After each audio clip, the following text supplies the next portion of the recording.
Okay.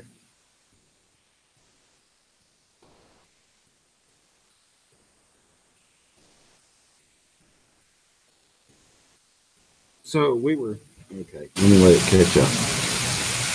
We talked a minute about the different types. Okay, so I guess I got to generate a test, I think, for Wednesday, right? So, um,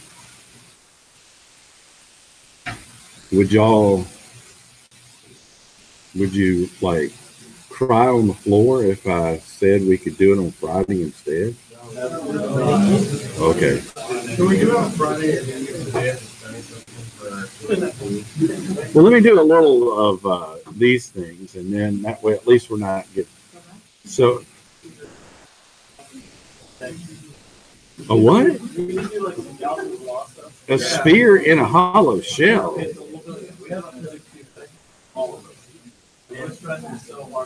Yeah, none of us are prepared. So you're inside of a sphere. I thought you were on the sphere. Like we're on the Earth, so that's a sphere, right? So you're inside of a sphere. Well, if you're inside of a sphere, you need to pull out a pen because the sphere is probably a balloon. You need to pop the balloon and get out of it. How about that? I know nothing. Okay, so you're stressing about that, but that's today, right? No. Yeah, right after this. Oh man, you know what? When I did that stuff, I realized at that point it's just too late. Just what you do then is you just chill. You just sort of say hi. You just go into that zone of, and then you relax and you get the test and you score a much higher score. Yeah, just relax. But don't snore because we got to do trusses. Is that all right? So are y'all still okay with the Friday instead? Yeah. Because we're doing a lot of registration and people come ask me about this class and that, and you guys are doing registration. I just don't want to make the test tomorrow, although I will start on it, but I'm not going to use that extra time that you gave me to make the test to make it any harder. So how about that? So we'll make that deal. And so let's do a little bit of trusses, although I'm sorry it's not would you say a sphere in a cylinder? A sphere inside of a cylinder? It is a cylinder. Oh, okay. Well, as long as you all agree together, you're probably fine. Okay. So he starts off with this concept of a simple truss, but it's not necessarily, hang on. Okay, so I can scroll it. There we go. But his thing is it's not exactly, okay, so when they say trusses, it depends on who you're talking to. Some people will consider a truss to be such that it's welded. But in this section, it's not. And I don't know if you can see it that well, but if you look real close, these little areas right in here, he's drawing them like pins. And so that means you can't create anything but a pull or a push on it. So here he goes, he says that, then he does this. The problem with this picture is a gusset plate like he has right there can do that. And so you have to kind of say to yourself, okay, well, he's doing something contradictory, But you could drill 3 holes off the center like that, and both of them, I can go take this member and turn it, and this girder or gusset will resist it. So this is not really true. This one, which I think is down here, there's somebody slipped a pin through it. So now if I go take this and push it this way, it's loose. So that's the restriction of having a full section. It isn't that you can't solve those. It's that you have to wait till mechanics and materials to start that kind of stuff. And I'm not even, I really honestly don't know where in mechanics and materials it is. So you got two types of loads that the member can take, either compression like the one over on the right there, or tension.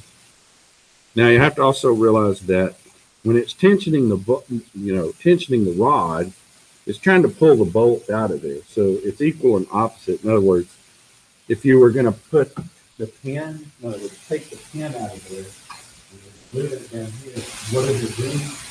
It's basically it's equal and opposite to the other way. And he shows that in a second. I think, I hope. I say that without actually looking ahead. So let me get ahead and we'll see. Okay, now he doesn't bring this up yet, I don't think. But I guess I'll wait till we bring it up. So then he talks about method of joints. That's the one, I think I called it the method of pins, but maybe I should have looked at his terminology first. So all he's doing is he's taking the joint back here. I think I can write on this. I think he takes, no, I can't write on that. I thought I could. So he takes the joint at A. Oh, no, I'm sorry. He takes the joint at B. Takes this and he writes this down. First of all, he doesn't really know what's going, so he has to assume something. Assume this.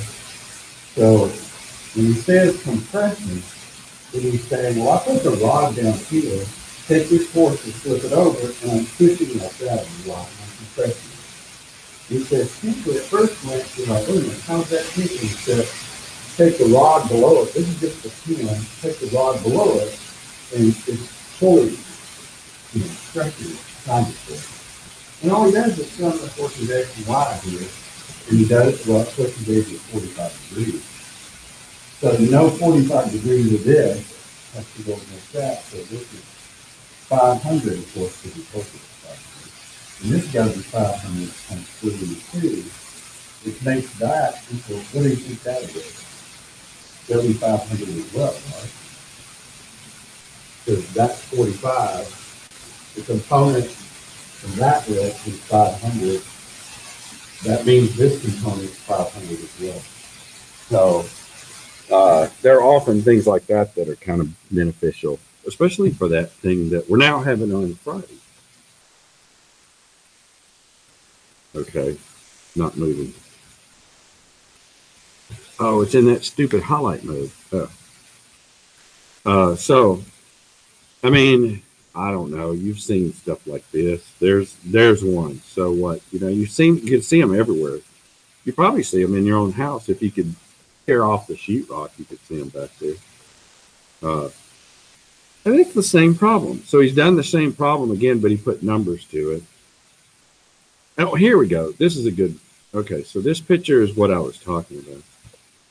So in this picture, what is he doing? He's taking the pin. Of course, he does this analysis on these little pin papers. He's doing these, but then he draws the numbers in between.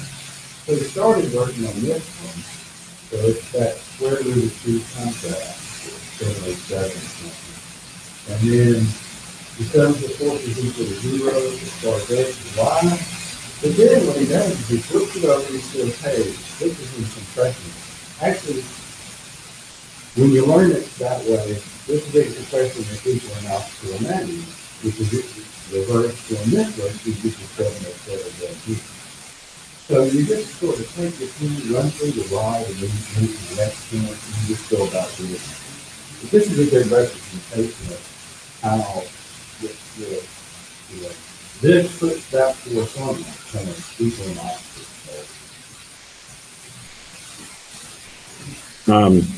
And so it's pretty simple until you get, and I don't think he does a lot of bigger things, but what you notice is in this section, they're fairly small problems in the sense that there's not a lot of members. That one has 5. And you keep going. Okay, there's a nice representation of his 5. So he just breaks apart at B and C. Now the key would be on that one. Let's look back. Okay, with just this knowledge, which pin would you pick first? You have to realize you can only solve for two, some of the forces in some of it, X and Y. So you only got two. So let's take this one per se. I don't know the force in that or that member, so I can't really start here. Well, I have two members, but I have two unknowns because this thing's attached to the wall here. So I don't know this, or this. I got four. I can't start there. Shoot, here I got 600, but I don't know this, or this. I can't start here. I actually, well, he can start with the things to find the CXY A. Did I say that right?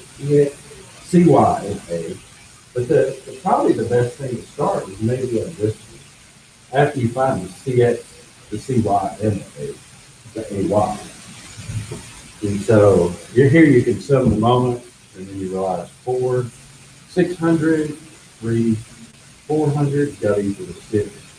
Did I say that right? 600 times 4, 400 times 3, sum the moments about 6, and 6 times that. So that's 1200 is 24 divided by 6. So 3600 divided by 6 is what? That's the time. So I think that should be 600. Okay, let's check and see. Does that make sense? Here, let me see if it is. AY, where's AY? 600. So let's see. Let me see if I can go through the logic of Y. So what I did is I said, take that, sum the moments. The moments here is 3 times that. Is that 400? And then this is going this way. 4 times 6. 400. So I got both of those going that way. I got this one 6 going this way. So it means 1200 plus 24 divided by 6 gives me that stuff. And so with that, that tells me this is 600. And if that's the case, this has to be 600 because some of the forces in the X, there's nothing there except this one. So this is 6, that's 6, everything is 600.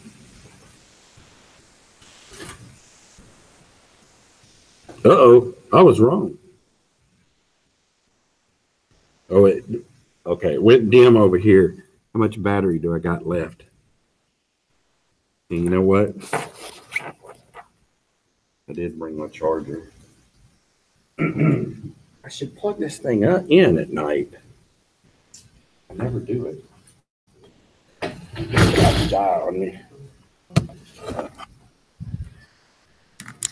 Okay. I think we're okay. Okay, so I messed up. One was 600, one was CY. Oh, how did I mess up? Oh, here's how I messed up. Yeah. Oh, am I echoing? Hey, that's pretty cool. Okay, here's how I messed up. I had the 400 right here at the top, and then the 600. So that has to be, yeah, I goofed up. I didn't add the 200 or the 400 right there. But then which pin does he work off to? I bet he starts working off of A. So that's what he does. He starts with joint A right here. Then once you got joint A, you have the members, you have the forces. I have a ruler in here.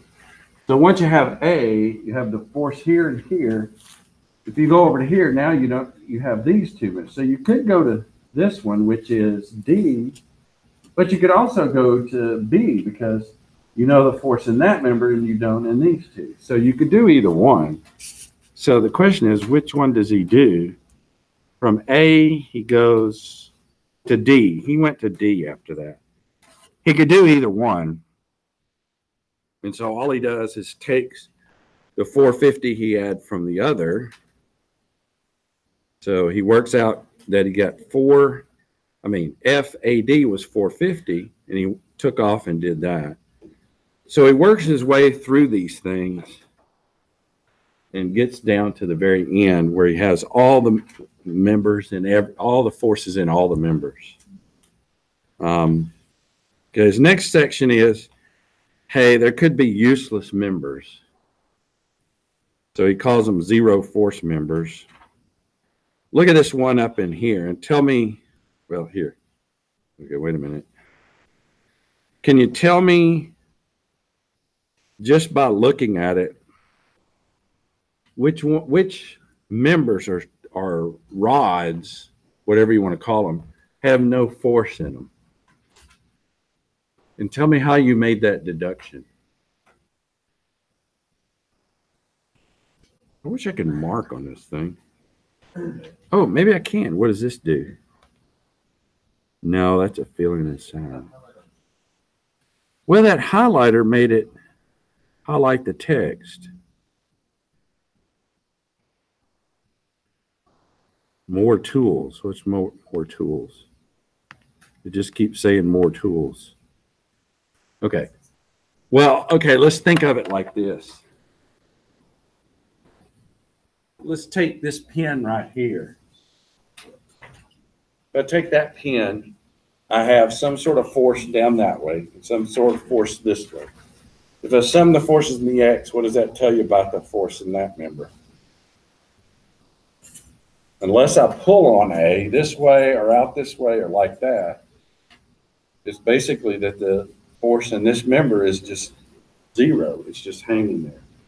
So you have to remember, in reality, of course, gravity would operate on this, and that would basically put a force on it. But right now we're saying these are weightless members. So if you take a pin and you notice, hey, I didn't put a force here, then there's no force, there's no tension or in this by pulling it, or compression by pushing it, that's gone. And I didn't push it that way, so there's nothing there. These two are useless. I could just hacksaw them off and it didn't change any of the other load. What about this one? Same thing. Unless you push on D, nothing's going to happen to D. This one's a little bit different because if I go here and sum the force, I'm pulling down here, this has to help hold it, because this is not doing anything. But you can put it in there. But if you get up here and recognize this one and this one are holding nothing, you just hacksaw them off and this is gone. And you have this force and that force. And that's all you've got.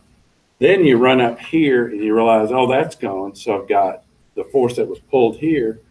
And that could basically tell me what these two are. And then I could go down here and say, this is pushing up on it. This one's hacksawed off. From this, I would figure out what the force in this member was. So the only thing I'd have left is that one.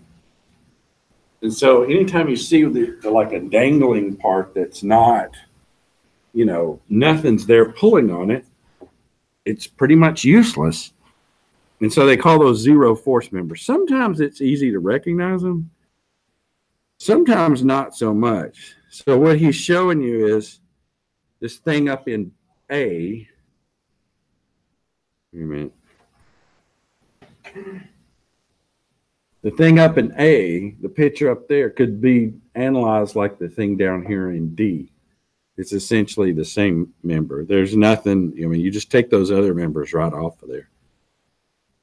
And then in this section, he asks you to recognize these things.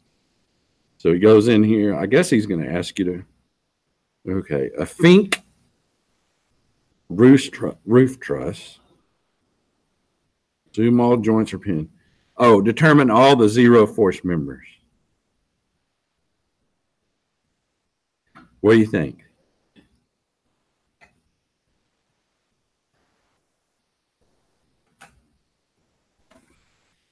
Can you look and identify them?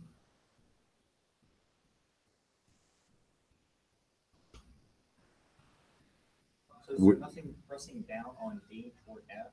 Am I thinking that right? There's stuff pressing down on B towards H. But Right. No, there's nothing towards F.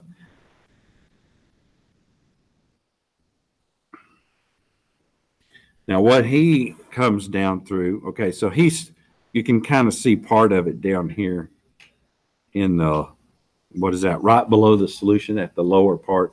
Well, maybe you can't because it's not very well defined.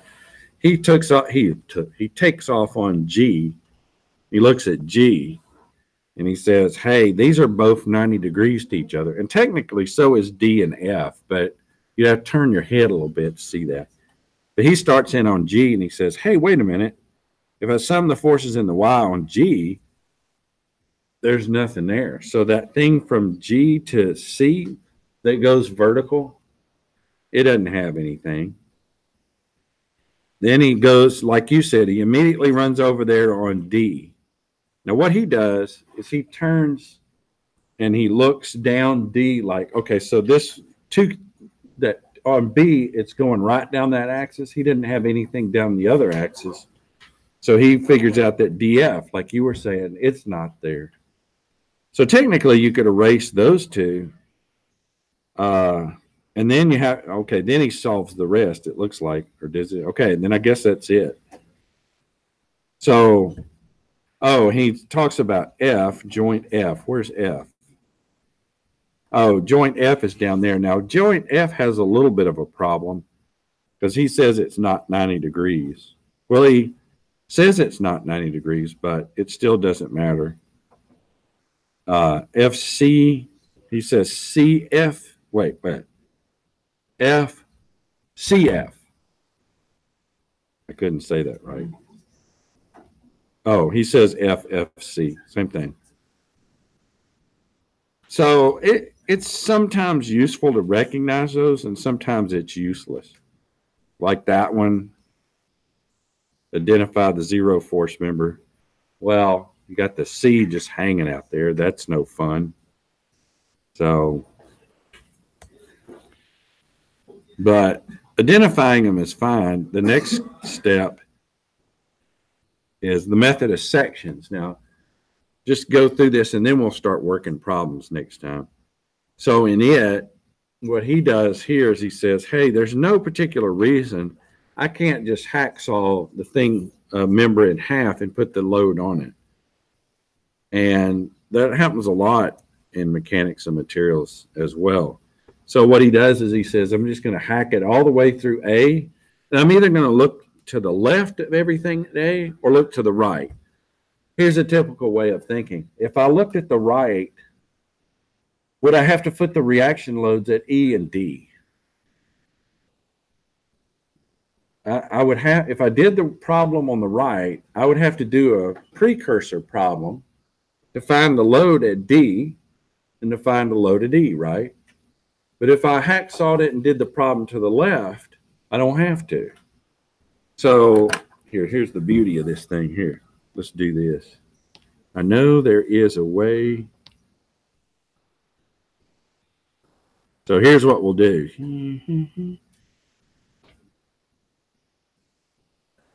So there's your problem. You head over, you add a page. Okay, so some person comes in the room. I got the new keyboard. This is the cheapest keyboard you could buy, as long as it works. So one person comes in the room and they want to work that problem. The other person comes in the room and they want to work the other problem. Let me see if I can get it. Where's the snippet tool? There it is.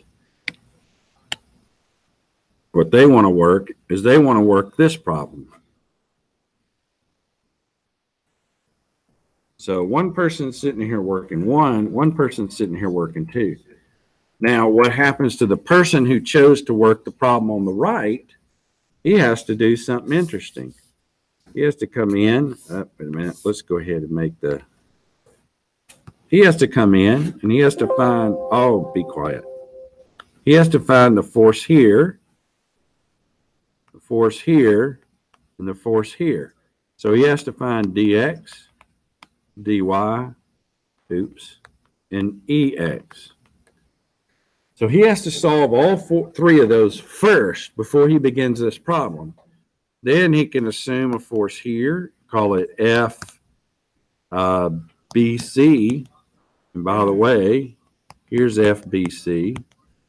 And he's got to find, I'm just going to assume this way, FGC.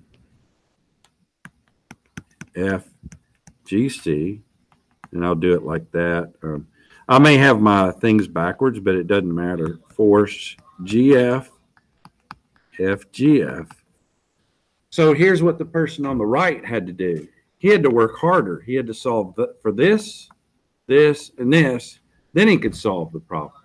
Person on the left, guess how quick he could go? He could say, I'm going to sum the moments about G. About G equals 0. I'll make this positive. I'll say, well, this is 1,000 times 2 is equal to 2 times 1,000. And then the distance from here to here is 2. And so minus 2 times FBC, because this doesn't produce a moment, nor does that produce a moment about G. And suddenly, just like that, he found FBC is equal to 1,000. So if the problem said, what is FBC? The person that worked on the left side was able to finish this problem in a few seconds, where the person on the right side had to work through 3 problems, possibly generating keystroke errors on the calculator, and then to find this. So sometimes it's beneficial to stop for a minute, figure out which side of the problem I want to do, and then do it, because the person on the left saved himself a lot of trouble. Now, if he went on, he said, well, okay, now I found that's 1,000. Okay, then where would I sum the moments about to get this force? When I find a location where these crossed, and guess what the load there would be? Any guesses? Random guess. I'll give you a Dr. Pepper if you can guess it.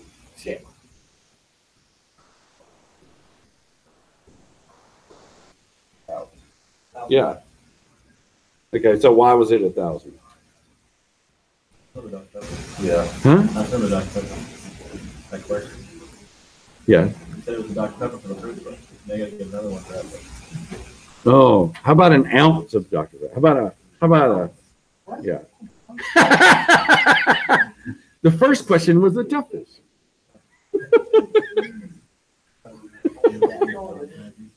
I'm messing with you now. So here's how you do that. Okay, so let me just, the logic through this. Okay, so if I sum the moments about this spot, that produces none, that produces none. The only one that produces some is this one and that one. What's the moment arm from this spot over? I was wrong and you were wrong too. So we're both wrong. Okay, so this one produces 1,000 times not 2, but 4. We were all wrong, so I'm there with you. Does that make sense? 4,000 going this way. And this, the moment about this spot from this is this force times 2. So you take the 4, 2, that gives you, that's not 1,000, that's 2,000. So I was wrong right with you. Does that make sense? Now, what you're supposed to do is you're supposed to put the pen to the page and work it. But sometimes you can look at it and figure your way through it. Are y'all still thinking of spheres and cylinders? Yeah. Who's taking this test? Golly, y'all are all in there? Yeah. We're all very concerned. We're all like crazy scared. Okay, well, y'all can go. Let's go. Well, or stay here and study for it. Yeah, y'all just stay here and study for it. How about I go? I know nothing about that stuff, you know.